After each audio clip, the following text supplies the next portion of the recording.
Eles dominaram a tela prateada e cativaram milhões, mas a portas fechadas, essas celebridades viviam uma vida secreta que Hollywood não estava pronta para enfrentar. Eles não apenas escondiam casos, compartilhavam casas, vidas e décadas de amor com parceiros do mesmo sexo, cuidadosamente ocultos nas sombras do escrutínio público. Não eram casos passageiros, eram para sempre. Vamos descobrir 15 estrelas lendárias que viveram secretamente com seus amantes do mesmo sexo por décadas. Cary Grant e Randolph Scott. Para o mundo exterior, Cary Grant era o epítome do charme masculino, elegante, sofisticado e sempre acompanhado por belas mulheres. Mas quando as câmeras paravam de filmar, ele se retirava para um tipo diferente de santuário que compartilhava com o colega ator Randolph Scott.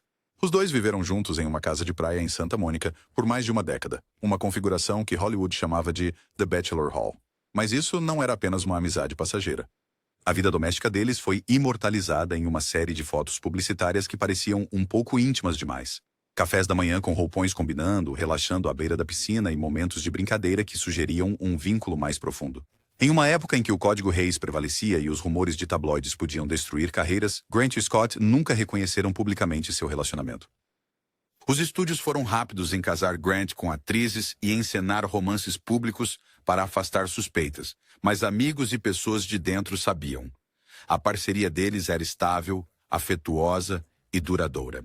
Quando eles eventualmente se separaram, não foi um escândalo, mas sim o aperto crescente da fabricação de imagem de Hollywood que os afastou. Grant se casaria com várias mulheres, mas alguns biógrafos insistem que nenhum desses casamentos rivalizou com o calor que ele compartilhava com Scott. Por anos, os fãs compraram a ilusão, mas a verdade vivia em fotos antigas, registros de imóveis compartilhados e a estranha confissão de pessoas de dentro que mais tarde revelaram os detalhes. Cary e Randolph não eram colegas de quarto. Eles eram almas gêmeas presas em um mundo que não estava pronto para a verdade deles.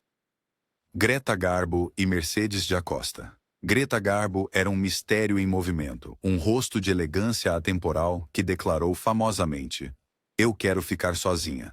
Mas por trás da cortina de silêncio estava Mercedes de Acosta, uma dramaturga, poetisa e uma das amantes femininas mais notórias do submundo queer de Hollywood.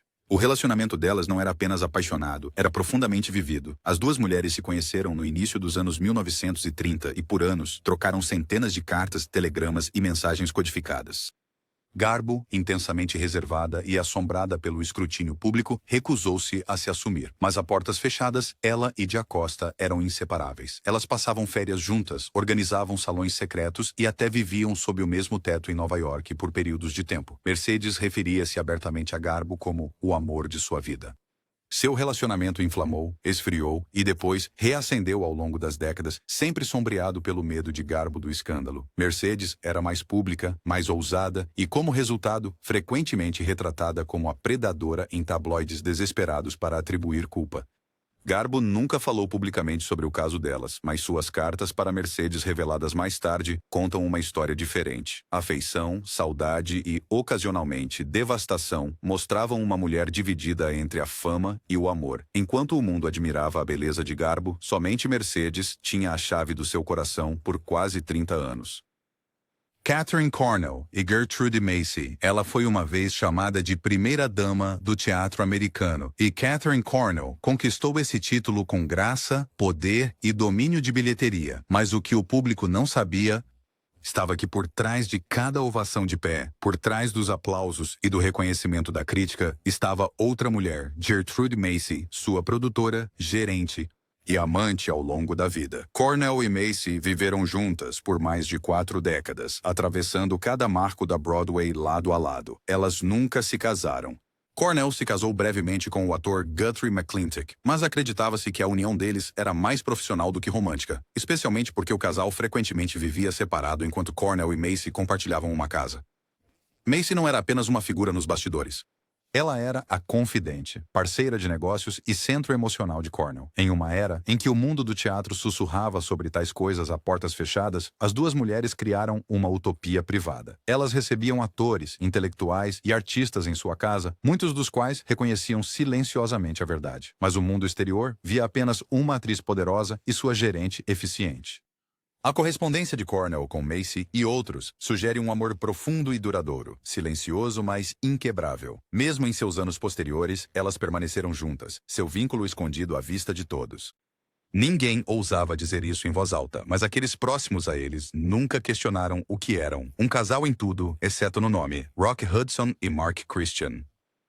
Rock Hudson era o galã definitivo de Hollywood. Com seu queixo esculpido, masculinidade sem esforço e infinitos pares românticos na tela, ele definiu o que significava ser um ídolo na América do pós-guerra. Mas a portas fechadas, a vida de Hudson estava longe da fantasia vendida pelo estúdio. No início da década de 1980, Rock Hudson começou a viver discretamente com um homem mais jovem chamado Mark Christian. Para o mundo, Christian era um amigo próximo. Na verdade, ele era o parceiro de Hudson, alguém que compartilhava sua casa, sua cama e suas batalhas privadas. Os dois viveram juntos até o diagnóstico de AIDS de Hudson, uma revelação que chocou o mundo e quebrou a ilusão cuidadosamente mantida de heterossexualidade. Hudson nunca se assumiu publicamente, mas quando faleceu em 1985, foi Mark Christian quem iniciou uma batalha legal contra o espólio, alegando que nunca havia sido informado sobre a doença de Hudson, apesar da intimidade deles. Christian venceu o processo, mas mais do que dinheiro, ele ganhou o direito de ser reconhecido, não apenas como um companheiro, mas como um homem que amou e perdeu em silêncio. A história de Hudson continua sendo uma das mais trágicas e emblemáticas da era de Hollywood no armário. Mesmo na morte, sua vida secreta falou muito sobre o custo emocional da fama e o amor que ele lutou tanto para proteger.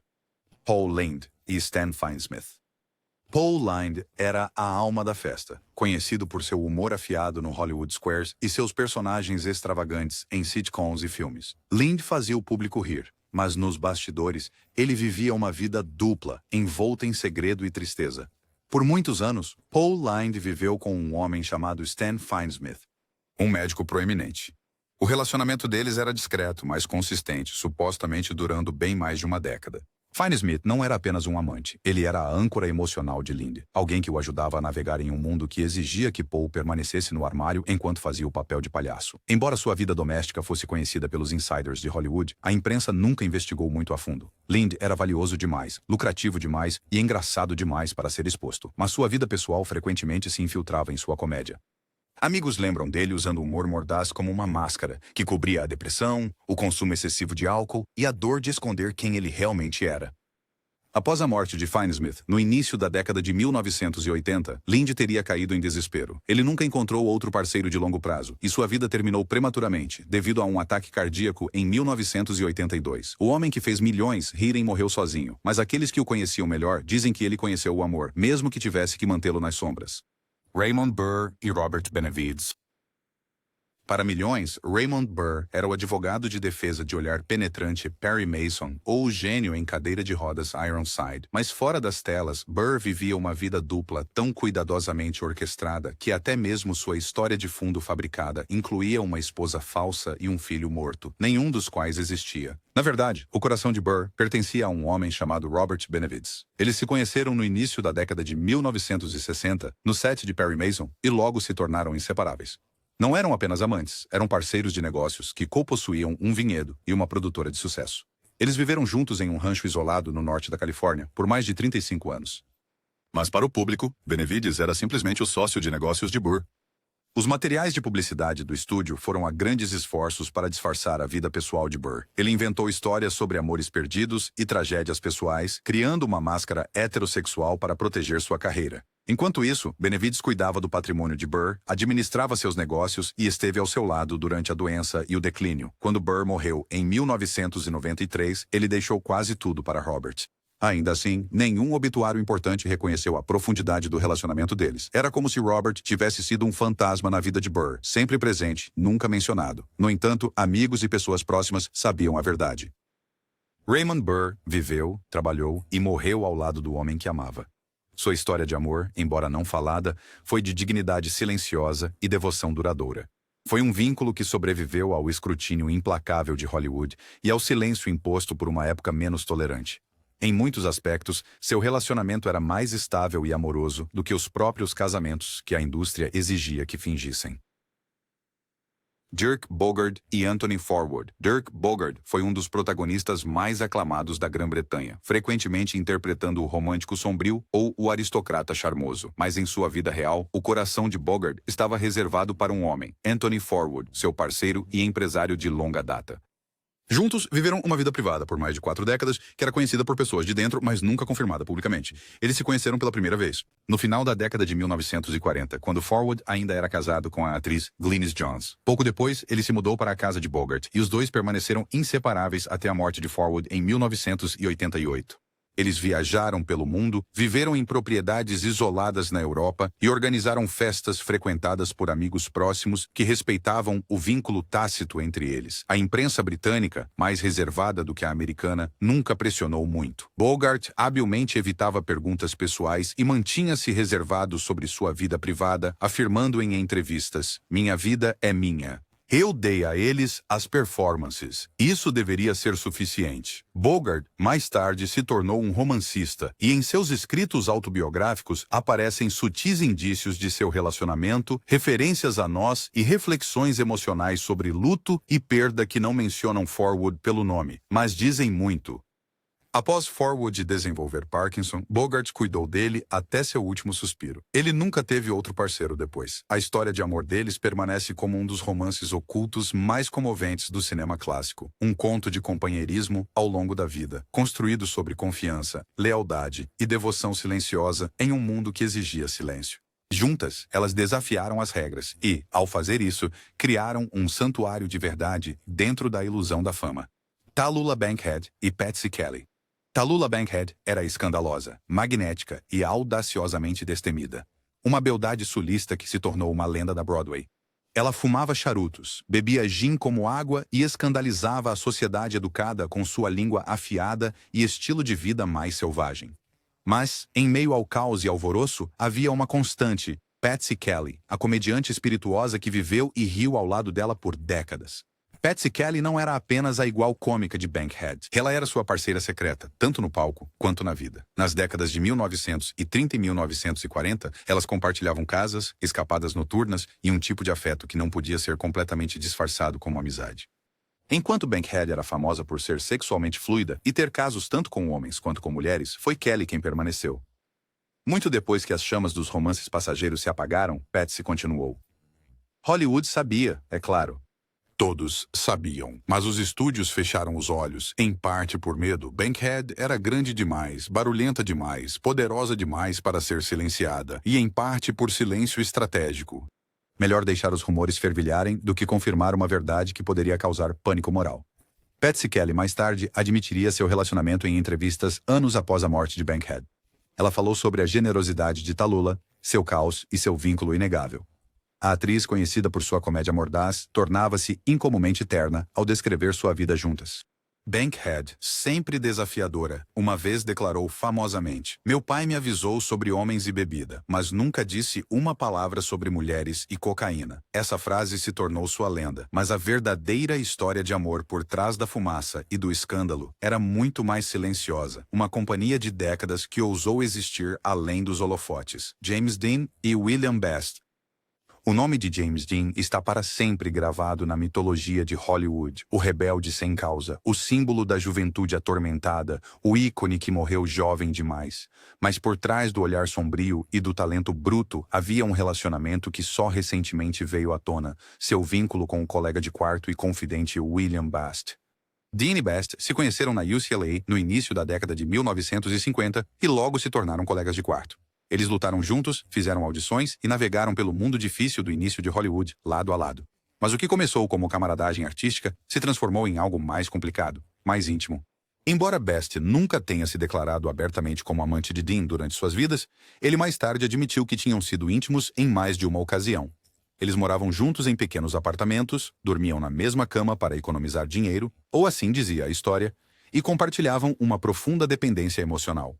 Best ajudava Dean a conseguir empregos, entender roteiros e gerenciar seus humores voláteis. De muitas maneiras, Best era a âncora de Dean em um mundo que nunca parecia estável. A estrela de Dean explodiu rapidamente, e com a fama veio a interferência dos estúdios. Rumores sobre sua sexualidade circulavam na imprensa, e Best, quieto, reservado e leal, recuou para o fundo. A morte de Dean em um trágico acidente de carro em 1955 abalou o mundo, mas devastou Best mais do que qualquer um. Anos depois, Bast publicou um livro de memórias que revelou detalhes sobre o tempo que passaram juntos. Ele descreveu suas noites de vulnerabilidade, a confusão da juventude e o amor que não podia ser nomeado. Era um elogio envolto em memória, que sugeria a vida que poderiam ter tido se Jean tivesse vivido. Nancy Cope e Marjorie Markman. Para o público televisivo, Nancy Cope foi eternamente imortalizada como a prima e correta senhorita Jane Hathaway em The Beverly Hillbillies. Mas fora das telas, ela era uma mulher de convicção, complexidade e amor oculto. Por mais de 2 décadas, Nancy compartilhou sua vida com uma mulher chamada Marjorie Markman, uma escritora de televisão que não era apenas sua colega de casa, mas sua parceira de vida. Em uma época em que relacionamentos lésbicos ainda eram inomináveis, especialmente nos círculos de televisão voltados para a família, Cope e Mann viveram discretamente em Palm Springs e, mais tarde, na Pensilvânia. Elas viajavam juntas, recebiam amigos e mantinham uma companhia constante que aqueles próximos a elas entendiam, mas poucos ousavam nomear. Nancy Cope nunca se assumiu oficialmente durante sua carreira de atriz. Não foi até sua candidatura ao Congresso na Pensilvânia em 1984 que o assunto foi abordado publicamente. Quando perguntada sobre sua orientação, ela respondeu com graça e firmeza: "Você acha que as pessoas da Pensilvânia estão preocupadas com quem eu escolho amar?" Embora tenha perdido a eleição, seu ato silencioso de desafio reverberou por Hollywood. Nos anos posteriores, Cope falou mais abertamente, embora ainda com cautela, sobre os desafios de viver autenticamente em um mundo que exigia segredo. Amigos descreveram seu relacionamento com Mann como de profunda confiança e calor. Menos paixão ardente, mais devoção duradoura. Mark esteve lá até o fim. Quando Cope foi diagnosticada com câncer no início dos anos 90, foi Mann quem cuidou dela. E quando Cope faleceu em 1991, a mulher que uma vez viveu à sua sombra herdou tudo. No entanto, mesmo assim, os obituários chamaram Mark de sua amiga. Era uma omissão familiar, mas por trás do eufemismo havia uma verdade que todos próximos a ela sabiam. Nancy Cope não morreu sozinha. Ela morreu nos braços de uma mulher que a amou profundamente, fielmente e silenciosamente por décadas. Cole Porter e Howard Sturgis. As canções de Cole Porter definiram uma era. Com letras espirituosas, melodias sofisticadas e charme urbano, ele escreveu a trilha sonora da alta sociedade das décadas de 1930 e 1940. Ele foi casado com a socialite Linda Lee Thomas por mais de 30 anos. Mas o grande amor de sua vida não foi sua esposa. Foi um homem chamado Howard Sturgis, um solteiro rico e excêntrico que permaneceu seu companheiro mais próximo por décadas. Porter e Sturgis viveram juntos por longos períodos em Paris e Nova York, participando de festas extravagantes, compondo música e vivendo em um mundo de olhares codificados e identidades públicas cuidadosamente construídas. Embora Linda e Cole tivessem uma amizade profunda e respeitosa, os íntimos sempre souberam que ela não era sua verdadeira parceira romântica. Ela lhe dava cobertura. Sturgis deu-lhe amor. Howard Sturgis era extravagante, excêntrico e abertamente gay dentro do seu círculo privado. Ele organizava bailes de máscaras, assistia a shows de drag e mantinha companhia com artistas, dançarinos e compositores. Ele e Porter eram vistos juntos constantemente, descritos em recortes de imprensa como amigos inseparáveis. Mas amigos de ambos sabiam que o vínculo era muito mais profundo. Quando Porter se feriu em um devastador acidente de cavalo que o deixou com dores crônicas, foi Sturgis, e não Linda, quem cuidou dele nos longos períodos entre as cirurgias. Ele gerenciava o bem-estar emocional de Cole, ajudava a organizar seus assuntos e estava ao seu lado durante as turbulências profissionais e pessoais. O relacionamento deles nunca foi reconhecido publicamente. Mesmo em biografias, Sturgis é frequentemente descrito como um companheiro próximo ou convidado frequente. Mas dentro da música de Cole Porter, suas canções de amor, suas baladas dolorosas, há sussurros de um homem cujo coração pertencia a alguém que o mundo nunca viu verdadeiramente. Charles Laughton e Elsa Lanchester. Charles Laughton foi um ator brilhante, vencedor do Oscar, conhecido por papéis que ultrapassaram os limites da emoção, desde o Corcunda de Notre Dame até o Grande Motim. Elsa Lanchester, sua esposa excêntrica e perspicaz, foi a icônica noiva de Frankenstein. Juntos, pareciam ser o casal britânico excêntrico perfeito de Hollywood. Mas por trás dessa fachada havia uma ilusão complexa e cuidadosamente gerida.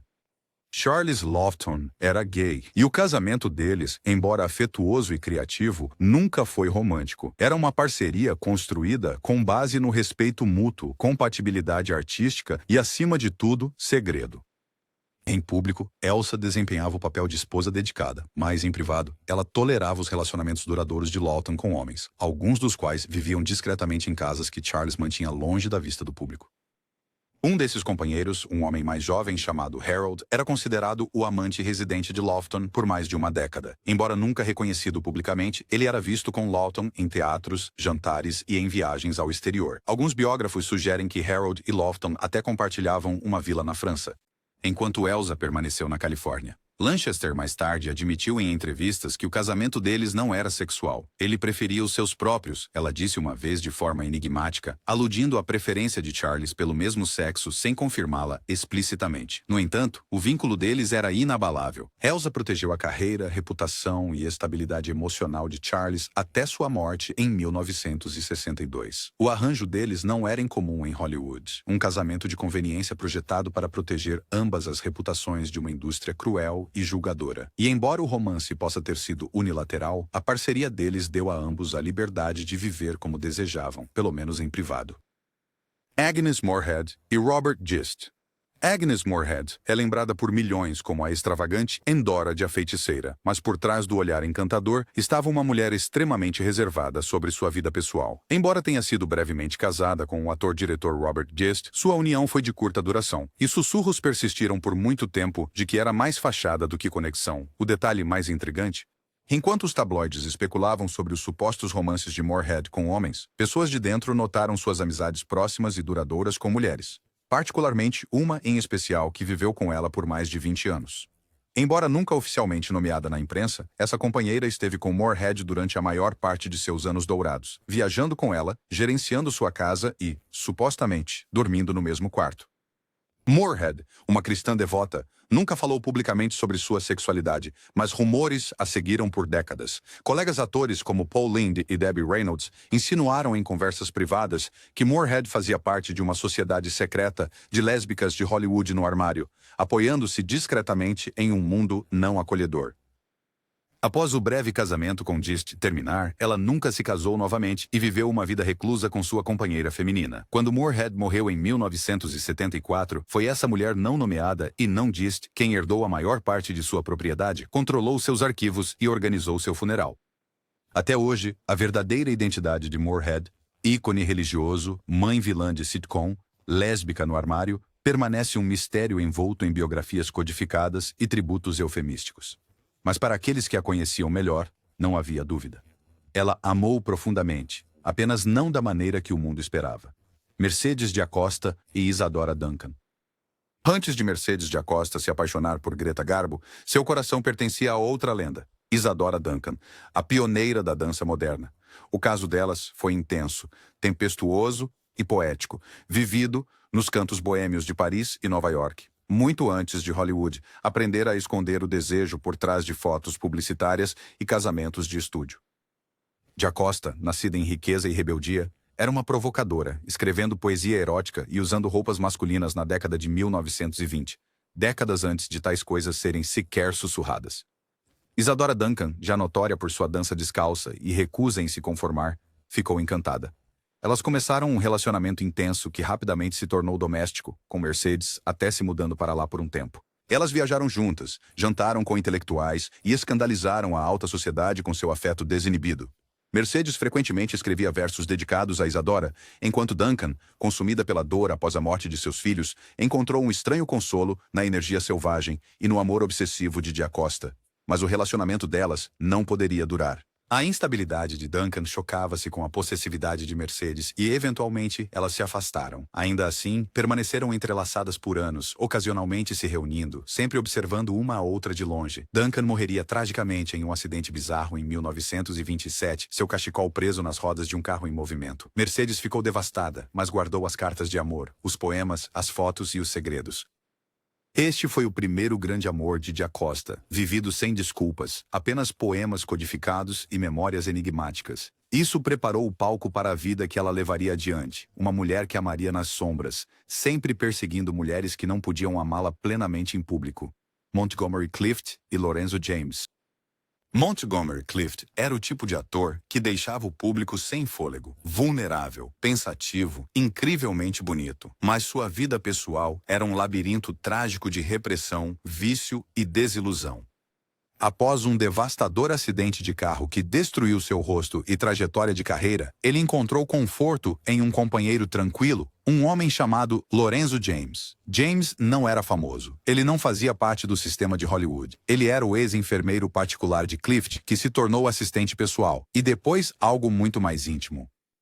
Nos últimos anos da vida de Clift, os dois viveram juntos na cidade de Nova York. James cozinhava para ele, cuidou dele, deu banho nele, administrou seus medicamentos e ficou com ele durante longas noites de dor e isolamento. Amigos e biógrafos acreditam que a relação deles era mais do que apenas um arranjo de cuidador. Os dois supostamente compartilhavam uma cama, embora isso nunca tenha sido oficialmente confirmado. Mas a dependência emocional entre eles era clara. Clift, devastado por anos de abuso de substâncias e autodesprezo, confiava em James mais do que em qualquer outra pessoa. Os executivos do estúdio sabiam da sexualidade de Clift e a enterraram silenciosamente sob papéis heróicos e romances com co-estrelas. Mas, na época de sua morte, em 1966, ele há muito havia se retirado da vida pública, escolhendo em vez disso a segurança de um apartamento, um homem e as paredes que os mantinham escondidos de um mundo cruel demais para entender. Clift morreu aos 45 anos, encontrado por James em sua casa compartilhada. Não houve escândalo, nenhuma namorada final, nenhuma estratégia de relações públicas cuidadosamente planejada, apenas silêncio e o homem que ficou durante tudo isso. Eles amaram intensamente, silenciosamente e nas sombras da fama. Essas estrelas esculpiram bolsões de verdade em um mundo construído sobre ilusões. Enquanto Hollywood fingia, eles viviam, silenciosamente, corajosamente e juntos. Suas histórias podem ter sido ocultadas na época, mas hoje nós as lembramos como histórias de amor que se recusaram a morrer.